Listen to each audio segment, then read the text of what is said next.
Welcome to another Barstool Perspective. My name is Brett Coleman Baker, one of the co-founders and brewers at Urban Artifact here in Cincinnati, and my co-host, Michael Morgan. He's gone. I don't really know where he is. I don't know where he went. I don't know when he'll be back. Presumably he's not dead.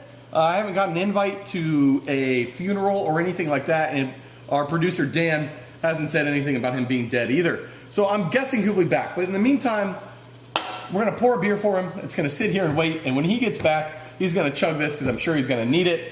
It could be 2 weeks, it could be 6, who the hell knows? But this show, Barstool Perspective, is a beer news show where we cover the weekly news from this week, when we give our opinions and we talk about a lot of fun stuff and insights from us, well, myself, industry expert here at UA. So let's get into the news.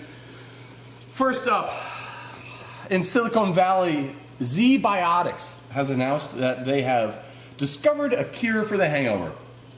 Now, if you've been following this show for any length of time at this point in time, you know that about every 6 months, we get a new company that says, oh, we've discovered the cure for the hangover. We know what the cure for the hangover is. And do you know how many of us out there still get hangovers? All of us, every single person who has one too many drinks, who opens up that drink after 9 p.m. at night, when you know you really shouldn't because you're going to bed in an hour and a half and having one more beer at 9:30 isn't going to do any favors for you. Every single person who's ever woken up not feeling great that next day says to me, we don't have anything that actually can cure hangovers.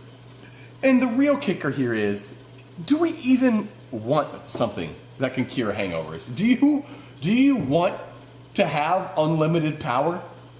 I don't think we can behave ourselves if we didn't have hangovers. Hangovers are the checks and balances of a healthy alcohol consumption experience. You know you done fucked up when you drink too much alcohol and you're hungover the next day, and maybe the next day, and maybe the next day, depending how old you are and how much you actually had to drink. I don't know the last time you went on a bachelor party, but bachelor parties in your 30s really turn into a grueling test of endurance more than they are as fun as they were in your 20s. But point being, what they're claiming is that bioengineered some bullshit to take down the chemicals that actually cause the hangover. And a lot of times they love to blame acetaldehyde, which is, funny enough, is an intermediary of fermentation on making glucose into ethanol. But it also goes in the reverse. When your liver starts breaking down that ethanol, it makes acetaldehyde as an intermediary, and supposedly that acetaldehyde buildup in your body is what causes terrible headaches, coupled with usually being dehydrated after drinking and pissing too much, and you get the classic symptoms of a hangover. So this is a long way of saying, do we have Ozempic 2.0 with this Z-Biotic bullshit? No, absolutely not. This isn't going to change anything, but in the name of science, I will drink too much, and I will try this Z-Biotic, and we'll find out if it actually does a goddamn thing. Moving on into beer news. Anderson Valley Brewing Company has been put up for sale. This is not the first time they've been put up for sale. In fact, this is the second or third time they've been put up for sale. Most recently, they've been purchased by Kevin McGee, who has a shell company called Main Street Capital, and he bought Anderson Valley at I think an auction sale, probably for pretty cheap. And if you're not familiar with Anderson Valley, they're based out of Boonville, California. They make, they're the ones with the logos that are usually like blue with purples, and they have the bear with deer antlers on it. Beer is a hybrid amalgamation of beer and deer. It's classic 1980s, 1990s craft beer, forcing in stupid ass puns and jokes that no one thinks is actually funny, but everyone who isn't creative enough to create a lasting thing does. Like all the hot puns that used to be beer names back in the 2010s that were absolutely disgusting and devoid of any ability to show your creativity. Those type of things. But they had a Goza that was pretty popular around 2015, 2016. They've done like the Amber, which you probably saw if you drank craft beer back in the early aughts or even in the 1990s.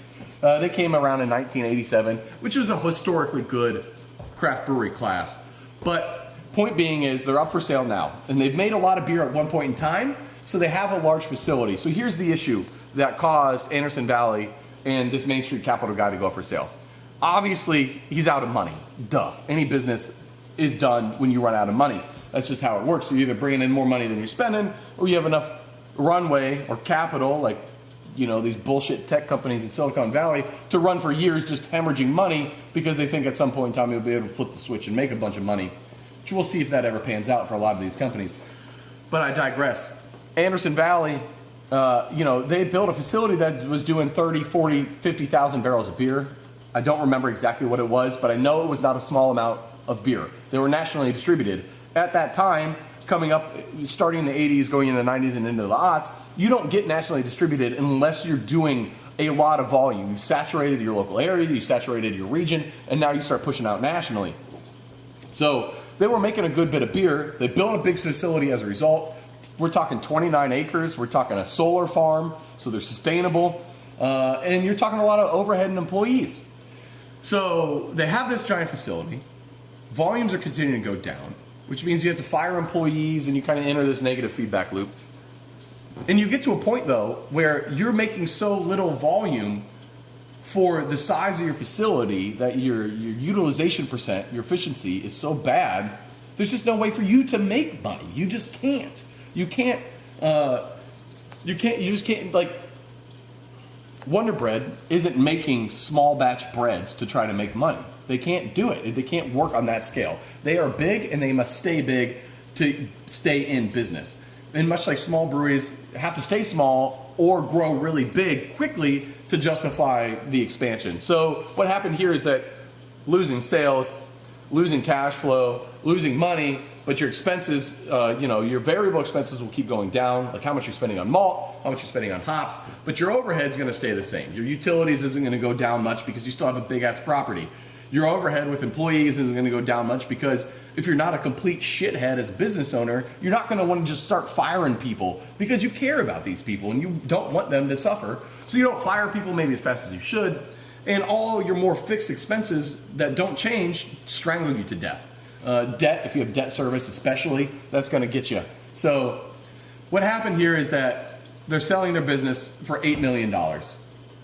They only brought in $4.2 million the last year. So it's a 2x multiplier on their gross revenue, which is not a lot of money.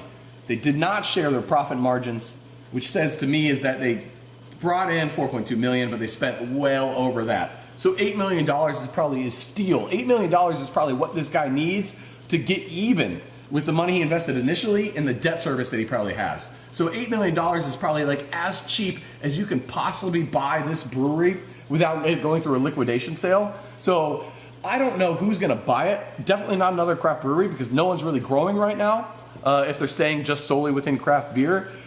But the kicker is that I think there's a really good opportunity for Tilray or an equivalent to come in and buy this thing. Now, we've talked about Tilray before. They're the company that does cannabis products. And what they're doing is buying up a bunch of craft breweries. And there's two main reasons they're buying up a bunch of craft breweries. One, to make cannabis beverages, you need mixing tanks. To make beer, you need mixing tanks. You need tanks that can get cold, hold carbonation and pressure, and that you can package from. Craft breweries have this. All breweries have this. So that inventory exists. And then also for Tilray, craft beer is getting crushed right now. People are hurting, businesses are closing. There is such good value out there right now, below market value, to buy up breweries. And so for Tilray, or an equivalent, you can buy up this craft brewery. Know that you have the runway that we just talked about to keep operating your business at a loss, but knowing that coming down the pipe very soon is legalization on a federal level that will allow you to flip the switch, activate 100% capacity, and in Tilray's case, they have breweries across the country so they can save on distribution money once it goes live. You're sitting in a great position now to be first to shelf at a large enough scale that's gonna meet demand that you'll be able to squash all competitors trying to come up through the ranks. So what Tilray is doing is brilliant, and it's at a time where they won't be able to do it otherwise. And the beauty of owning these craft brewery brands, like in Tilray's case, is that you don't really care if it's making you money or not. As long as it's helping your cash flow out and is bringing in some new revenue, it's lessening the amount of spend that you're going to be spending just sitting on empty facilities waiting for cannabis to turn online. So that is a long way of saying is that it's a sad day. Anderson Valley has been around. They're one of the OGs. Their Goza inspired our Goza at Urban Artifact, which we don't even make anymore either. But I got a lot of respect for them, and I feel really bad that it's come to this. But things change. Facilities move on. The IP hopefully gets scooped up, and if it doesn't, then it'll go down in the annals of American craft beer history as one of the greats, one of the OGs. So hopefully that explains a little bit of that. But long story short, if you got $8 million to spend and you can afford to burn a little cash while you wait for cannabis to kick online, I got an opportunity for you. In other news of brewery closures, Urban Chestnut in St. Louis, Missouri has filed Chapter 11 bankruptcy. You might think that's a big deal. It's actually not. Well, it is. But it's not. It's both. So, Julia, I know I'm not drinking shit right now, as in a quick aside, but if you're watching, I swear at some point in time, I'll make up for these lack of sips. Maybe I just need to take more breaths in between these points. So, anyway, Urban Chestnut, St. Louis, Chapter 11 bankruptcy. You might be thinking, bankruptcy, it's all just one thing. I declare bankruptcy. It's a terrible impression of Michael Scott. It's not that bad of a thing if you're on your shit and you know what you're doing. Chapter 11 bankruptcy is basically reorganization bankruptcy. It allows you to consolidate your debts into one debt service and ideally lower your percent that you have to pay back on said debt. So a company will come in, buy out your debts from a bunch of different companies, consolidate them into one giant loan, and then ideally you're saving money, but you're paying back this debt longer. You have to do that reorganization as part of the Chapter 11, and if you don't do that reorganization, you get kicked over to Chapter 7 bankruptcy, which is the one that most people think of when they think of bankruptcy, and that's where you're forced into liquidative sale. Chapter 11 largely means you're reorganizing, you're filing bankruptcy so you get some bankruptcy protections, basically get your suppliers and debtors off your back for a little bit while you can catch your fucking breath. And then you can keep operating as normal. You don't lose your assets, you don't lose the business, you don't even lose the opportunity to continue to take on more debt if you wanted. You just have to go through the court and get approval and show that you're on the right financial path. But largely it's a way of forcing a refinance, basically. There is obviously risk, and there's a lot of people that file Chapter 11 knowing that Chapter 7 is coming, because you can do greasy shit in between, right? You file Chapter 11, you still retain control of the assets and stuff, and all of a sudden you start doing everything you can because you know Chapter 7's coming to protect yourself and your ass and your house and your assets, which I totally get. So most people who file Chapter 11, most people, businesses that is, end up filing Chapter 7 and being forced to liquidate their entire business. So this is a way of me saying, I love Urban Chestnut. They make fantastic lagers. If you've never had their stuff, you need to try it. I don't love that we share the Urban in the front of our name, just because, jealousy. But I wish them the best. I love what they make. They make just some fantastic stuff. So if you see it, try it. And I don't think they're going to go away, is the whole point here. I don't think they're going to go away. Now I want to backpedal just a quick second because I totally missed a point that I had written down in my notes. But we're talking about cannabis companies buying up these craft breweries. Listen, I'm a millennial. I don't have money. I'm broke as shit, okay? I got basically enough cash to get through the end of the month, and then hopefully I'll have enough cash next month from the money I made this month to get through that month too. So, I'm living the American dream, as they say. Tilray is sitting at $1.70 a share right now on the stock market. Yes, $1.70. Cheap enough where you and I out there can buy 100 shares, maybe 10 shares, and feel good about being a stock owner in a company that actually has a price target right now, according to Cohen Insights, of $2.50 a share, with an upside potentially as high as $3.10. If weed goes federally legal and the election goes towards Harris, I mean, you could see this stuff going up even higher. This could be the next Coca-Cola, or it could be the next Canopy Growth. Now, if you all remember Canopy Growth back in the early 2010s, Canopy Growth is a Canada weed company that was pushing hard into weed being legalized. They got a bunch of money from Constellation Brands, famous for making terrible investments. In hindsight, Ballast Point being the billion-dollar mistake they made. However, everyone saw that coming, right? Everyone knew, like, oh shit, weed's coming. We feel good. Biden, this is back in Obama's days. Obama's president. We're gonna have weed legal. It's only a matter of time. And so this stock got shot way up, way higher than it should have been, and it's totally fallen apart since then. You can't go much lower than $1.70 a share, okay? That's all I'm saying with Tilray. So I don't know about you, but I'm actually going to follow some stock advice for a change for myself, which, legal disclaimer, this is not financial advice. This is simply what I'm going to be doing. I'm actually going to go on my terrible Robinhood account because I have no class, like I said earlier, and pick up maybe 10 to 20 shares of Tilray and see what happens. Maybe we'll double our money in a year. Who knows? Maybe we'll sit on it for 10 and we'll triple it or quintuple or 10x it. Wouldn't that be great? All right, Gen Z. They're drinking less beer? Or are they? Here's the thing. A lot of people are saying that Gen Z are not drinking enough alcohol and they're a bunch of losers, right? We hear this shit all the time. Every single generation throughout the history of society has talked shit about the youngest generation coming of age, right? It always happens. This generation doesn't want to work anymore. This generation can read. They're ruining the goddamn society. The printing press is going to bring down the Germany. Like, the same crap has been happening since Plato days. It's all bullshit. People are going to be fine. The next generation is going to be fine. You know what the common denominator is? Is when you're a teenager and when you're in your 20s, you're kind of a shithead. And that's just the end of it. You don't have enough life experience to not be a shithead. I was a shithead, still am, but I'm less of one now. But I 100% was that shithead in the 20s. But you know what? You just need experience. Sometimes you just need responsibility forced upon you. And people grow, and we mature, and we take on things, and it's fine. Gen Z's not ruining America. They're not ruining society.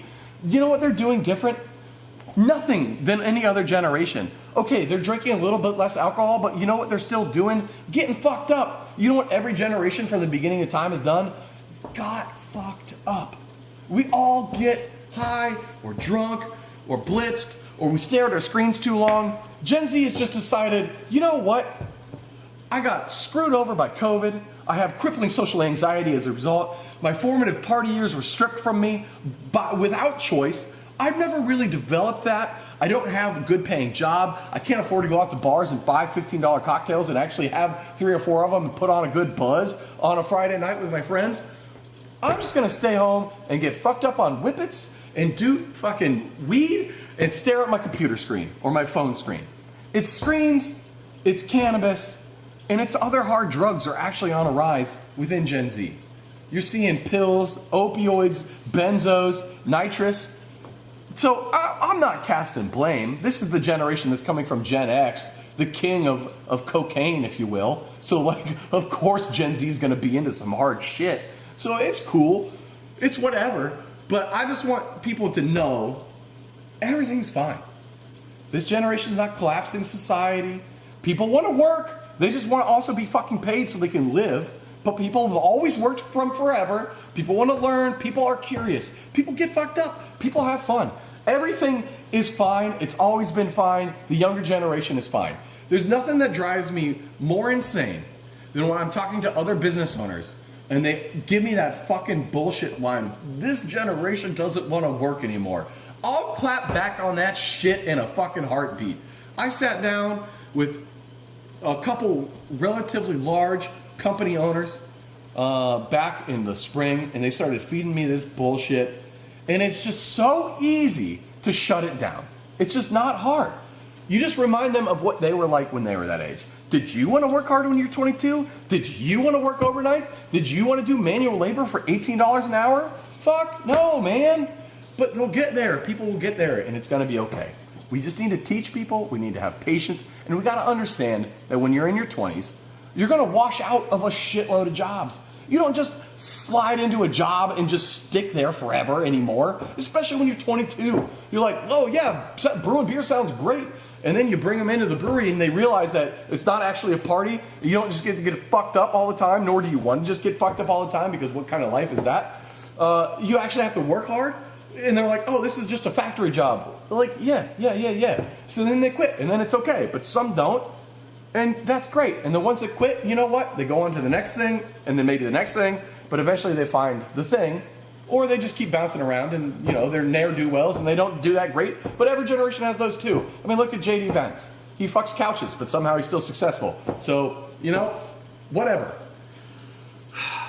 Also, the Cali sober phrase, bullshit, man. It's bullshit. It's just a way of trivializing getting fucked up on marijuana rather than actually being true to yourself that you're doing this drug. And I know if you're a 22-year-old and you just heard me say that, you're going to be like, shut the fuck up, you old bastard. But you know what? A lot of those things, much like irony poisoning, it adds up over time. You tell yourself and you know deep down that Cali sober is not really a thing and you're not really being sober. But you know what? It gets you. It'll get to you. Irony poisoning is real. Cali sober, it's not the end of the world and it's fun to make jokes. But it might get you if you're not thinking about it, and you might just wake and bake more than you should because you think, I'm still sober. No. Anyway, that drives me nuts. But I'm not going to say that to a young person. I don't want to talk to young people. Well, let's just put that out there. Don't cut that out on its own, Dan. That line doesn't need to exist on its own outside of the context of this show. Now, the world's strongest beer, god damn, you would think with not having Mike here, this would be a shorter show than normal. Holy shit, we're still on the fucking beer news, and it's been 20 goddamn minutes. Where you at, Mike? The world's strongest beer. Everybody in the chat's telling me to take a drink. Okay, cheers. Okay. In beer news, the last one. The world's strongest beer has just been updated, and it's now 75% alcohol. Now, if you're not familiar with beer, normally, I'm blinking a lot because I just messed up my contact, but normally beer is around, 5 to 10% alcohol. So the fact that 75% alcohol beer is now out there is, first of all, bullshit, and second of all, nothing but a scam, and I guarantee you it's going to taste like shit. Nothing good above, 60% alcohol really exists out there anyway. So I don't know if you've ever had anything from Brewdog that they claim is the world's strongest beers, like Tactical Nuclear Penguin, or the one they put in a squirrel or whatever up the penguin's ass. They just don't taste good because they're not as good as whiskey, and if they're freeze distilling it, you're concentrating the badness, the off flavors, right? Beer, when you distill it, makes whiskey. But you're leaving behind all the solids, you're separating the conagers, you're just collecting ethanol, right? If you freeze distill it, you're removing water, but literally leaving everything behind. So you actually get a significantly more hangover-inducing potent product as a result. I'm about to do something real weird here on air. I'm going to touch my eyeball. So if you're a little bit squeamish, let's give you a little bit of a trigger warning. But I need to take this contact out and reapply some juice and get it back on the brain. So this is where having Mike would be great because I could kick it over to him. But instead, you're going to watch me fail to put my contact in. So in wine news, production in France is estimated to decline about 18%. Now, what I think is really interesting here is the fact that Spanish wine consumption is up and growing almost in similar amounts to the amount of wine that France is down. Got it. Woo. So there's two points here. One, the French don't really care anymore that much about being sacrosanct around drinking French wine. The other big thing is, to me, it's this weird little microcosm of the immigration issues that are starting to bubble up in Europe, in the Western world. But it's not necessarily refugees coming in and changing the way of life. It's economic refugees, i.e. Spain having a worse economy than France, so they can make wine that's really goddamn good and can compete with French wine and import it into France and sell it for cheaper than French wine. That to me, those two sentiments are tied together. We have political refugees flooding the West in Europe and people are freaking out about it. But we have economic refugee style action, if you will, between countries within Europe. And that's causing a lot of turmoil as well. You know, France is very much about France. France loves France. France also loves to hate France. The French are weird people, and I get why the British don't like them. But they want to protect the French wine industry, and Spain is really able to undercut it. So it's interesting that French wine is still continuing to do bad. And we're going to see a lot of change happening. And I'm really curious to see what kind of turmoil comes or doesn't come out of Europe over the next couple of years.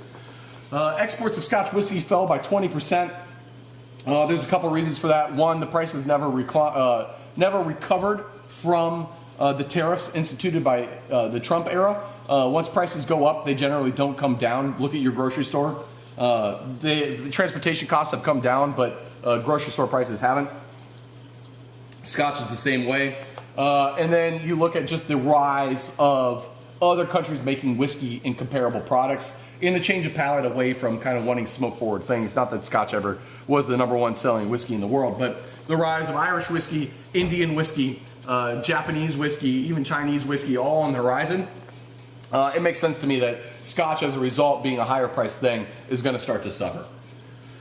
In retail news, PepsiCo is launching a product called Drips by PepsiCo. Now, if you're not familiar with Drips, in all caps, Drips is a flavor cocktail experience utilizing PepsiCo brands to make a unique mocktail that the Gen Z generation is really going to enjoy. They're flavor curious and they like intensity, and we're here to give it to them with exciting things like popping boba balls, fruit, mixing in Rockstar energy drink and Lipton tea. Yeah, it's a bunch of horse shit, but they're launching it in New York City. So if you happen to be in New York City in the month of October, look for this PepsiCo Drips. They're basically taking Pepsi products, mixing them with more sugar and flavorings, and making something they're calling Drips. They're basically mocktails, but designed to try to be attractive to the streetwear wearing younger generation, I guess. I don't know. It looks dumb as hell. They clearly spent a lot of money on it, and I bet someone at PepsiCo, this is their pet project, and it's taken them probably 5+ years to get to market, and they got to be so excited, and I feel happy for them, but I feel bad for them in about 3 years when no one's going to remember or give a shit about this product anymore. Because I mean, like, who wants Pepsi mixed with fucking boba balls? Get the fuck out of here. This sounds gross. Cannabis. All right, this will be the last thing, and then we'll button this shit up. Actually, I got a surprise thing at the end. I forgot.